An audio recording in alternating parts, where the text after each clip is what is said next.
नमस्कार दोस्तों, मैं हूं सौरभ शर्मा। आप देख रहे हैं भारत 24। दोस्तों, कहानी वहीं से शुरू होती है जब हर कोई यही सोचता है सब कुछ खत्म हो चुका है, लेकिन जान अभी बाकी है।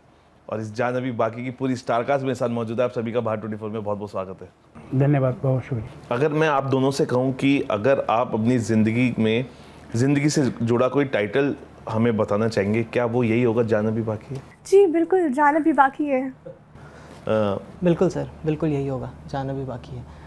कैप्टन ऑफ द शिप साहब, सत्यजीत जी, जो मासूमियत, जो इमोशंस कहते हैं ना हिंदी सिनेमा, जिसमें जो हमें शायद 80s 90s ने हमेशा से याद रखे हम जिसको, वो मासूमियत प्यार की भी दिखाई दे रही है, इमोशंस भी दिखाई दे रहा है, और वो सच्चाई दिखाई दे रही है कंटेंट की, कहानी की, जिसको आपने दिखाने की कोशिश की है। ये सच्चाई हमारी अभी की फिल्मों में कहीं ना कहीं आपको ख़त्म होती दिख रही थी? जी, ये मैं पहले तो आपका आभार प्रकट करूंगा हमसे एक क्वेश्चन पूछने के लिए। अभी हिंदी सिनेमा की जो दिशा है, बिल्कुल उसमें जो कंटेंट मेकर्स हैं, क्रिएटर्स हैं, या जो फिल्म लिखने वाले लोग हैं, उस तरह के लोग नहीं हैं, उस पृष्ठभूमि के नहीं हैं, या उस चीज़ को फील नहीं कर पाते हैं। जैसे अभी जान ही बाकी मेरी फिल्म है, इसका टीजर देखा हो, उसमें कुछ लाइन्स आती हैं, सब कहते हैं तुम मेरे नहीं हो क्योंकि तुम दिखते नहीं हो, ये हवाएं भी तो नहीं दिखती, तुम मेरे ही हो। तो ये लाइन्स अपने आप में बताती हैं कि कितनी सच्चाई से, कितनी गहराई से हमने इस फिल्म को कहने का प्रयास किया है। तो जिस तरह से लाइनें हैं, उस तरह से हमने इसको सिनेमैटिक उसका प्रेजेंटेशन भी किया है, म्यूज़िक वैसे ही रखा है हमने उसमें अच्छे। अभी जान ही बाकी है, टाइटल ट्रैक भी आ गया है, और एक दो गाने और भी आ चुके हैं। कल भी एक गाना रिलीज़ हो रहा है देव नेगी का, 18 को जुबिन नौटियाल का सॉन्ग फिरना कभी एक रिलीज़ होने वाला है। तो सारे सॉन्ग्स में वो गहराई है, और जब फिल्म देखेंगे तो फिल्म के डायलॉग्स में, या फिल्म के प्रेजेंटेशन में, या इनके एक्सप्रेशन में वो सब चीज़ें दिखाई देंगी। अच्छा, कमेंट सेक्शन में मैं गया, कुशीनगर वाले बहुत याद कर रहे थे आपको। हाँ, मैं बताऊँगा, कुशीनगर से मेरा बहुत गहरा नाता है। मेरी शुरुआत कुशीनगर से हुई। वाह। हाँ, मेरे पिताजी जो डॉक्टर आई जे मिश्रा हैं, वो कुशीनगर से ही हैं, वहाँ गोरखपुर इंस्टीट्यूट में प्रोफेसर हैं वो, और वो फिल्म के राइटर भी हैं मेरे साथ में। वो दोनों ने मिलकर फिल्म को लिखा है, और वो थिएटर से जुड़े रहे हैं, रंगमंच से जुड़े रहे हैं, काफ़ी उन्होंने ड्रामा प्लेस किया। उनका सपना था कि कुछ बेहतरीन चीज़ हम लोग लेके आएँ हिंदी सिनेमा में, तो हमने उसका प्रयास किया है करने का। विजन सर, जिस सच्चाई की मैं बात अभी डायरेक्टर साहब से कर रहा था, आपने भी बॉलीवुड को पिछले 2 दशकों में काफ़ी बदलते हुए देखा है। आपको सबसे बड़ा बदलाव अब क्या दिखाई देता है इस फिल्म को जुड़ाव से, अगर मैं पूछूं? सबसे बड़ा बदलाव तो जब से हमने फिल्म देखना शुरू किया, वहाँ से लेकर जब से मैंने फिल्म करना शुरू किया, उसमें ही काफ़ी बदलाव। एक कंटेंट बेसिस जिस तरह की सिनेमा बनता है, पहले क्या होता था कि मनोरंजन सिनेमा बनता था, और ऐसा नहीं है कि मतलब कि उससे हमको कुछ मिलता नहीं हो, है। वो इस तरह का सिनेमा बनता था कि आपकी ज़िंदगी में कुछ ना कुछ छोड़ के जाए, आप उससे कुछ ना कुछ सीखें। यदा कदा जिस तरह से बहुत सारी टेक्निक्स चेंज होती चली जा रही हैं, बदलती जा रही हैं, काम बड़ा आसान होता चला जा रहा है, तो कभी कभी होता ये है कि हम लोग इन चीज़ों को टेकन फ्रॉम ग्रांटेड ले लेते हैं जी, कि हम कुछ भी दिखाएंगे और आप देख लेंगे। ये एक जो सिलसिला है, ये बरकरार चला आ रहा है, बहुत पहले से चला आ रहा है। लेकिन उसमें होता क्या है कि कुछ इस तरह के होते हैं जो कि सिनेमा को सिनेमा के अंदाज से बनाते हैं, कुछ ऐसे होते हैं कि सिर्फ मनोरंजन के तौर पे बनाते हैं, और कुछ ऐसे होते हैं कि उससे कुछ ना कुछ लोग सीखें, या फिर एक टाइम पास। सर, क्योंकि आज जो ऑडियंस है ना, तेज कंटेंट की, फास्टर कंटेंट की आदी हो गई है, क्या इससे कहानी की गहराई जो है हमारी वो खो रही है, आपको लगता है? नहीं, अभी क्या है ना, अभी जब से OTT स्टार्ट हुआ है जी, तो सीरीज़ बनना शुरू हो गया जी, है ना। फिल्म पहले बनती थी 2.25 घंटे की, 2 घंटे की, 2 घंटे 10 मिनट की, उसमें सब कुछ कह पाना बड़ा मुश्किल होता था। लेकिन अभी तो OTT आ जाने के बाद से हर एक एपिसोड पूरी तरह से आपको एक सिनेमा होता है, उसमें बहुत कुछ कहने को होता है। तो अभी तो देखा जाए तो मतलब बहुत ठहराव है। अभी जब चीज़ें बन रही हैं तो उसको देखा ही होगा कि लोग कितना पसंद कर रहे हैं, कि किस तरह की चीज़ें आ रही हैं, तो उनमें एक बदलाव आया है, और मुझे लगता है कि पॉजिटिव बदलाव आया है। प्रांजल, अगर मैं बात करूं, क्योंकि मैं जब देख रहा था उसमें मुझे कहीं ना कहीं शाहरुख की आत्मा भी दिखाई दे रही थी।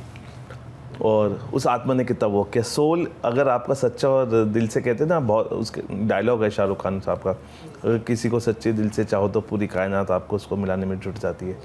क्या वो सोल भी ऐसी थी जो आपको वो सब करा रही थी, सोचने पे मजबूर कर रही थी? फिल्म में या रियल लाइफ में? दोनों में। रियल लाइफ में तो ऑब्वियसली मेरा पैशन था तो मुझे मिला, मेरा भाग्य है इसको आगे बढ़ाना है। फिल्म में मैंने सर रोहित नाम के लड़के का कैरेक्टर जिया है, वो टोटली डिफरेंट है। उसमें हो सकता है ट्रेलर देख के आपको लगा हो वो बस एक छोटा सा सेगमेंट है फिल्म का, but film is totally different. Rohit is totally independent and he is living a very different character. उसका मतलब किसी से भी ऐसा कुछ नहीं है कनेक्शन टाइप, लेकिन हाँ इंस्पिरेशन तो सबसे है सर। चाहे आप श्री अमिताभ बच्चन जी से बोलें, चाहे श्री धर्मेंद्र जी से बोलें, मेरे जो कि फेवरेट हैं, सबसे इंस्पायर हूँ, सबसे मैंने इंस्पिरेशन ली है, लेकिन किया खुद का ही है क्योंकि सर के मुझे इंस्ट्रक्शंस थे कि मुझे जो कैरेक्टर तुमसे करवाना है रोहित का, उसमें किसी की भी झलक नहीं दिखनी चाहिए कहीं से भी। तुम मुझे एक प्योर बॉय चाहिए, मुझे बस वो रोहित नाम का लड़का दिखना चाहिए और तुम उसी को प्ले करो। सो मूवी से मैं 3-4 महीने पहले, शूट से पहले, मैं पूरी तरीके से सोशल मीडिया से, फिल्मों से कट हो चुका था। मैं सिर्फ उस कैरेक्टर में डूब रहा था कि मुझे हाँ ये प्ले करना है, और वही मैंने डिपिक्ट किया और वही आप लोगों को 1 अगस्त को दिखने को मिलेगा। थोड़े वक्त के लिए, चाहे थोड़े सीन्स के लिए, आपने उस शख्सियत को जिया है जिसको सब जीना चाहते हैं। आप शाहरुख सर की बात कर रहे हैं? ऑब्वियसली सर, जब एक्चुअली मैं मिमिक्री करता हूँ, मैं स्कूल टाइम से ही श्री अमिताभ जी की, श्री शाहरुख खान सर की और कभी कभी मिथुन सर की करता रहा हूँ मैं। लेकिन तो जब सर को इस टैलेंट का पता चला तो सर ने कहा कि ठीक है, we will use it in the movie. And वही है ना कहीं जो आप करते आ रहे हो, लाइक वो आपके लिए एक होमवर्क का काम करता है, एक प्रिपरेशन का काम करता है। आपको उस समय नहीं पता होता कि वो जो आप कर रहे हो वो क्या आने वाली ज़िंदगी में आपके काम आएगा। लेकिन मैं जो फ़न के लिए, दोस्तों को हंसाने के लिए स्कूल में, कॉलेज में करता था, कॉलेज तो तब स्टार्ट हो रहा था मेरा, स्कूल में जो करता था वो मेरे आने वाली फिल्म में, पहली फिल्म में काम आएगा, ये मुझे नहीं मालूम था। अगर धर्मेंद्र हीमैन की अगर एक अंश, क्योंकि आपने क्यूरियोसिटी बढ़ा दी है, आपने क्यूरियोसिटी बढ़ा दी है कह के। सर धर्मेंद्र सर के अलावा करा दीजिए, वो तो हीमैन है सर, मैं तो दुबला पतला लड़का हूं। अरे क्या पूछ रहे हैं साहब भाई, आज हम आपके सामने बैठे हुए हैं, पहली फिल्म का प्रमोशन कर रहे हैं और आप इस तरह के सवाल पूछेंगे तो हम कहाँ जाएंगे आए? अरे मोहतरमा जरा देख के बताइए क्या हम सही कर रहे हैं कि नहीं कर रहे हैं। आवाज़ थोड़ी बैठी हुई है, थोड़ा ट्रेवल करके आए हैं, लेकिन फिर भी अगर आपने पूछ लिया है तो आपके लिए इतना कर दिया, धन्यवाद। स्वप्निल कभी क्योंकि जब जो इस चीज़ में माहिर होता है, कहते हैं ये टैलेंट, कभी फ़ोन पे कभी ऐसी मिमिक्री करके कभी प्रैंक तो नहीं किया प्रांजल ने? हाँ, क्या? ओह वाह, मेनी टाइम्स। और एक्चुअली किया है। किसकी आवाज़ में? अमिताभ सर की आवाज़ में किया है, और सर केबीसी का किया था मैंने एक्चुअली सुनील शेट्टी सर की आवाज़ भी की है। अरे वो भी बॉर्डर वाले। करो। मैंने इसको कॉल किया था एक बार। क्या किया था सर? कॉल पे मैंने बोला, ओए स्वप्न तुम मुझे बोल जाओ, यह नहीं सकता, अब मैं तुम्हें बोल जाऊँ, ये मैं होने नहीं दूंगा। फंबल करके उल्टा बोल दिया, but it's fine I guess for यार। कोई नहीं बेटा, अगली मुलाकात सिटी साहब। स्वप्निल, क्योंकि देखिए मुझे लग रहा है कि जो फ्लेवर्स होते हैं हमारे एंटरटेनमेंट के लिए चाहिए होते हैं, रोमांस, इमोशंस, वो स्वप्निल ने लगता है कि इस फिल्म में पूरे क्लीन स्वीप कर दी है और जो दर्शक महसूस भी कर रहे हैं। एक्चुअली मैंने नहीं किया है, जो भी करवाया है वो सर ने करवाया है। सर की जो स्टोरी है और सर का जो कैरेक्टर है धरा, उसमें वो सारे फ्लेवर्स हैं। मैं बहुत ही आम सी टीनेज लड़की थी और उसमें एक जो इनोसेंस, मैच्योरिटी, सेंसिटिविटी और जो एक सच्चाई चाहिए थी, क्योंकि इमोशंस में बहुत ठहराव है, डायलॉग्स में बहुत ठहराव है, इवन जो इमोशनल सीन्स हैं वो काफ़ी इंटेंस हैं, वो बिल्कुल भी ऐसे आम से नहीं हैं, और जो लव स्टोरी की इंटेंसिटी है वो बिल्कुल भी साधारण नहीं है। जब आप फिल्म देखेंगे तो आपको कहीं ना कहीं वो जो नॉवेल्स वाला, पोएट्री वाला, और वो जो हम कहते हैं ना कि ऐसा प्यार भी होता है क्या, तो वो लव स्टोरी के लिए सर ने हमें प्रिपेयर किया। और थैंकफुली बाय गॉड ग्रेस मैंने कुछ हद तक शायद वो किया भी है जो आप मुझे कह रहे हैं कि हाँ वो फ्लेवर्स दिख रहे हैं। सर, आपसे जानना चाहूँगा कि बड़े एक्टर्स और नए टैलेंट के बीच का जो बैलेंस है आपको कैसा लगता है आज के वक्त में? अभी तो मतलब कि इंडस्ट्री में अपनी मुकाम बनाना, जी। स्टैंड करना बहुत मुश्किल हो गया है नए लोगों के लिए, और नए लोगों को मौका देना कोई चाहता नहीं है अभी फ़िलहाल, उनके लिए काफ़ी मुश्किल है। लेकिन कुछ लोग हैं नए टैलेंट्स को पहचानते हैं, अगर उनमें है स्पार्क है, कुछ लगता है तो देते भी हैं। मेरी यही कोशिश रही है, मैं भी बहुत बड़ा फिल्म मेकर नहीं रहा हूँ, मेरी कोई बहुत बड़ी हिस्ट्री नहीं रही कि मैं बहुत बड़े काम किए हैं। मैंने एक टीम बनाई नए लोगों को लेके और लगा, और साथ में जैसे दिग्गज कलाकार जो है नेता, इन्होंने साथ दिया। उनको पता था कि नए लोगों के साथ काम करना है, बड़ा चैलेंज होगा, पता नहीं कैसे होंगे ये लोग। ब्रजेंद्र काला सर हैं, मकरंद देशपांडे सर, जी बिल्कुल, राजेश सर हैं, तो इन सब ने साथ दिया। तो बैलेंस ऐसा कुछ है नहीं इंडस्ट्री में, कोई है, सबको मौके मिलते हैं, जो डिजर्व करता है उसको मौके मिलते हैं। ऐसा कोई नेपोटिज्म है, ऐसा इस तरह का थोड़ा बहुत है, सब चलता है, लेकिन इस तरह कुछ है नहीं। जिसके पास टैलेंट है उसको कहीं ना कहीं अपना रास्ता बना ही लेता है। पहले से भी अमिताभ बच्चन जी, शाहरुख खान जी सब बनाते ही रहे हैं, सर एग्जाम्पल हैं। अभी मुझे अपने बारे में बताया कि कैसे वर्सेटाइल इनका करियर रहा है, एक्टिंग का भी, सिंगिंग का, बिल्कुल, और राइटिंग का, असिस्टेंट डायरेक्शन में, और मौके मिलते रहे इनको, बन गए। विजेंद्र सर, इसी का एक वर्जन आगे, सच्चाई या लोकप्रियता, एक कलाकार को किसके साथ खड़ा होना चाहिए? सच्चाई या लोकप्रियता? सच्चाई होगी तो लोकप्रियता तो मेरी बनेगी। सच्चाई के साथ खड़ा होना चाहिए। और जिस तरीके से सर ने बताया, नए जो हमारे नया टैलेंट है जो अभी हमारे साथ मौजूद है, जो डायरेक्टर्स हैं, क्यों बड़े बड़े प्रोडक्शन हाउसेस, क्योंकि क्या वो सच्चाई जो उनके अंदर होती है, जो टैलेंट, उससे भी कई बार घबराते? उनका सच्चाई उनके बिजनेस होता है, तो सब डिपेंड करता है। जो करोड़ों खर्च करता है वो 10 दफ़े सोचता है कि मतलब ये वापस कैसे आएंगे, और अगर ये वापस नहीं आए तो फिर हम आगे क्या बनाएंगे।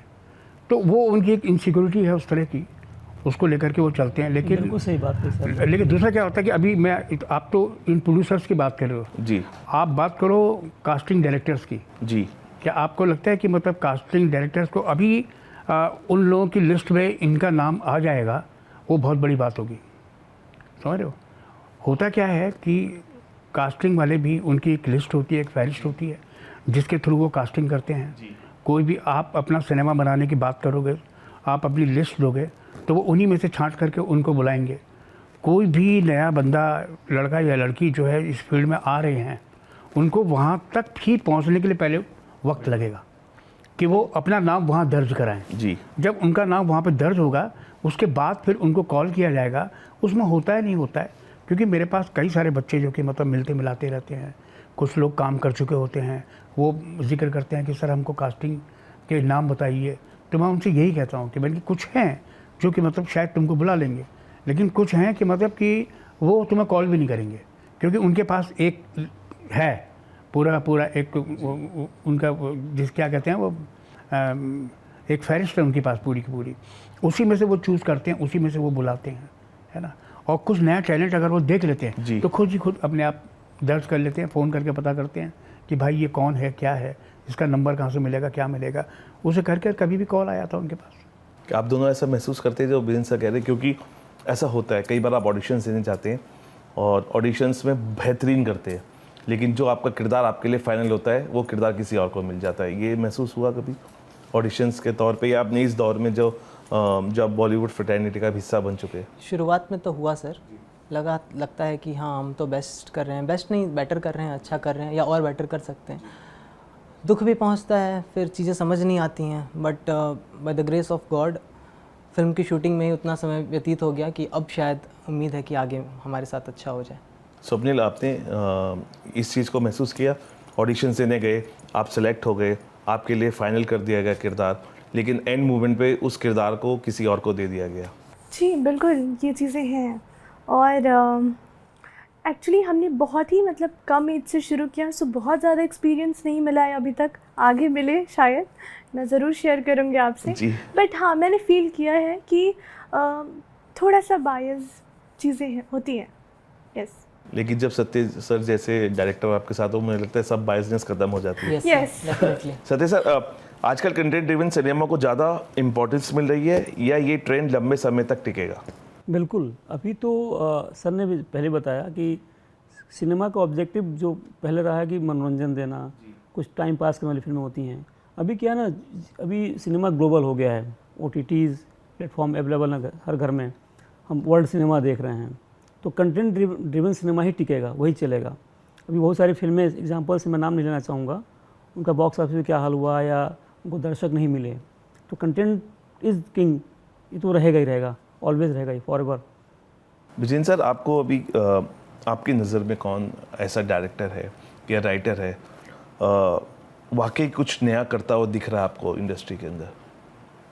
एक्चुअली किसी पर्टिकुलर किसी का नाम लेने की कोई ज़रूरत नहीं है, लेकिन अभी हम देखते हैं कि मतलब हर हफ्ते नया कुछ ना कुछ आता है। जी बिल्कुल। वेब सीरीज आती है, पार्ट 1, पार्ट 2, पार्ट 3, पार्ट 4, तो अगर वो पार्ट 4 तक जा रही हैं तो इट मीन्स कि लोग देख रहे हैं, है ना। अदरवाइज़ क्या है कि ये जो OTT प्लेटफॉर्म्स हैं वो कभी भी किसी को रिवाइव नहीं करते इस तरह से जी, क्योंकि वो अपने रिजल्ट के देखने के बाद ही करते हैं वो सब। तो वो हो रहा है, इसका मतलब लोगों को चीज़ें पसंद आ रही हैं। अभी पार्ट 4, 5 तक सिनेमा बन रहा है, वो हॉल में लग रहा है और सक्सेसफुल भी हो रहे हैं। तो एक्चुअली क्या है, ये इस तरह के सवाल बहुत पहले से चले आ रहे हैं, हर दशक में पूछे जाते हैं और हर समय जो है ये चीज़ें तब्दीली आती रहती है, बदलती रहती है। लेकिन जैसे कहना चाहिए कि सिनेमा का जो धरातल है वो उसी तरह से चल रहा है और वो वैसे ही आगे भी चलता रहेगा, क्योंकि जो बनाने वाले हैं वो हर तरह के लोग हैं। बिल्कुल, है ना। क्योंकि इसमें क्या है कि जो पहले से करते चले आए हैं वो एक्सपीरियंस है, और साथ के साथ उनके लिए क्या होता है कि वो कुछ कुछ चीज़ें ऐसी बना जाते हैं जो कि अपने आप में एक लाइन खींच देता है और फिर हमको उसी पे चलना पड़ता है। बिल्कुल, है ना। तो ये तो होता रहेगा, तो मतलब कोई ऐसा नहीं है कि मतलब कि पूरी तरह से तब्दीली हो जाएगी, कंटेंट सिनेमा ही आएगा, ऐसा भी नहीं है, है ना। हर तरह की चीज़ें लोग पसंद करते हैं, कभी कभी कुछ ऐसी चीज़ें पसंद आती हैं आप सोच भी नहीं सकते हो, फिर ऐसी स्थिति में जो है वो कंटेंट कहीं और होता है, और तो मतलब इसका कोई फिक्स वो नहीं है। अगर मैं आप दोनों से पूछूं, क्योंकि हम सब सिनेमा देखते हुए बड़े हुए हैं, और कौन से सिनेमा ने आपको सबसे ज़्यादा इंस्पायर किया है, किसको देख के बड़े हुए, किससे ज़्यादा इंस्पायर हुए? Madhuri ma'am, Salman sir, Kajol, Shahrukh Khan sir, and Aamir sir, Juhi ma'am, Preity Zinta ma'am. Wow, list is long. List is very long, list के है ही वेरी बिल्कुल। लॉन्ग। आप जो भी सक्सेसफुल है आप उसको देख के इंस्पायर। जी बिल्कुल। वीर ज़ारा जैसी फिल्में, वाओ। एंड DDLJ, ये सारी जो सिनेमा है, आई थिंक कि इसको ही देखकर मैं बड़ी हुई हूँ, और कहीं ना कहीं मतलब मैं चाहती भी थी कि ऐसा ही कैरेक्टर मैं प्ले भी करूँ, एंड लकीली मुझे वो चांस भी मिला है। सर ने मुझे बहुत ही प्यारा किरदार दिया है। प्रांजल? वही सर, 17, 80s, 90s की मूवीज़, 90s के 70s के कलाकार, चाहे देवानंद सर हों, चाहे दिलीप सर हों, Dharmendra sir, Amitabh sir, Shahrukh sir, Aamir, Salman sir, Ajay sir, Akshay sir की कॉमेडी, गोविंदा सर का नाम डांस, मत ले किसी का सब बे। कुछ। अभी आगे चल के पता नहीं फिर बोलेगा मेरा नाम नहीं लिया था तूने। सारे जितने हमारे कलाकार हैं, सीनियर एक्टर्स हैं, मुझे Actually सभी सभी। पसंद। सिनेमा कूट कूट के भरा है खून में देख देख के। Sir, what all you have to say जाते थे, बिकॉज वो सब फ्लेवर्स जिसको मैं कह रहा हूँ जो महसूस हो रहे हैं, वो फ्लेवर सबको महसूस हो, वो आए, देखे, क्या कहते चाहेंगे आप ऑडियंस को? देखिए, ऑडियंस अच्छी फिल्मों को हमेशा वेलकम करती हैं, तो चाहती है अच्छी फिल्में आएँ।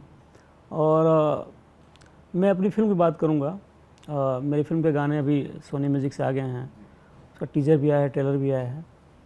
तो उसमें हमने सोलफुल म्यूज़िक रखा है, अच्छा कंटेंट रखा है। मसाला नहीं कहेंगे उसको हम, हमने एक सामग्री नहीं बनाई है जी।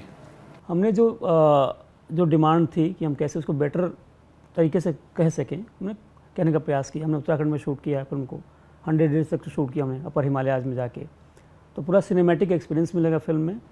और बस 1 अगस्त को रिलीज़ हो रही है फिल्म, हर जगह ऑल ओवर इंडिया हो रही है।